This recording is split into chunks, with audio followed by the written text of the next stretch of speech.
Oui, je pense qu'ils sont un peu perdus, mais écoutez, moi qui siégeais avec eux, je peux vous dire que nombreux avaient envie de nous rejoindre. Je pense que ça va avoir la qualité de clarifier les choses. Vous savez, ils sont 60 à côté de moi dans l'hémicycle. Certains étaient Macron-compatibles, certains étaient RN-compatibles. Donc je pense que ça va clarifier les choses, qui est, à mon avis, une bonne opportunité pour les Républicains. Du coup, Jordan Bardella l'a dit, tous les patriotes sincères. Je pense que ce qui s'est passé dimanche est quand même un moment historique. Jordan Bardella a fait un score qui n'avait pas été fait depuis 40 ans, avec une légitimité très forte, puisque la participation n'avait pas été aussi bonne depuis plus de 30 ans. Donc les Français veulent évidemment un changement. Jordan Bardella est un espoir. Il a le leadership de cette alternance qui commence. Je pense que là, on est vraiment déjà dans l'après-Macron. Les Français ont franchi la première marche qui allait conduire leurs idées, évidemment, à l'Élysée. Et donc, tous ceux qui sont sur notre ligne, tous ceux qui veulent participer avec nous à ce grand projet de redressement de la France, de lutter contre cette insécurité, de lutter contre ce laxisme, contre cette immigration dérégulée, de penser au pouvoir d'achat des Français, enfin, sont évidemment les bienvenus à travailler.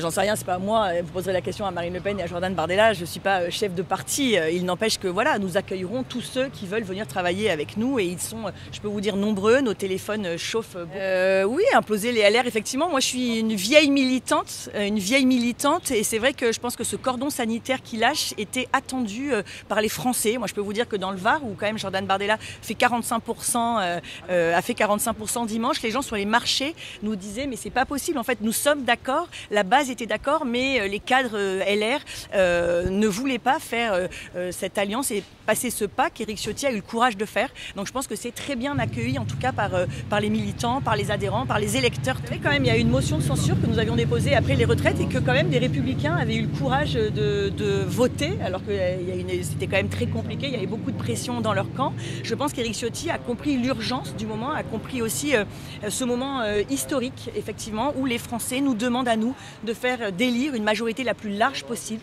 pour arriver à mettre en place voilà, ce programme de redressement. Je pense qu'on n'a pas le temps et qu'Éric Ciotti a compris cette urgence. Donc on se met d'accord sur ce qui nous rassemble. Écoutez, en tout cas là pour l'instant, effectivement, c'est Jordan Bardella avec ses 33%, encore une fois, score complètement historique qui mène la danse. Mais nous sommes ravis et vous savez, c'est le principe du rassemblement, c'est le principe de cette majorité très large qu'il nous le faut avoir et c'est le début d'une belle aventure. L'union des droites, c'est pas ça qui nous intéresse. Nous voulons rassembler tous les patriotes, tous les souverainistes sincères de tous les chiquiers politiques, où qu'ils soient. Ce qui est sûr, c'est que c'est à droite que le cordon sanitaire a lâché, j'allais dire, en premier. Éric Ciotti a été très courageux et je pense que c'est de très bon augure pour la suite. Je vous remercie.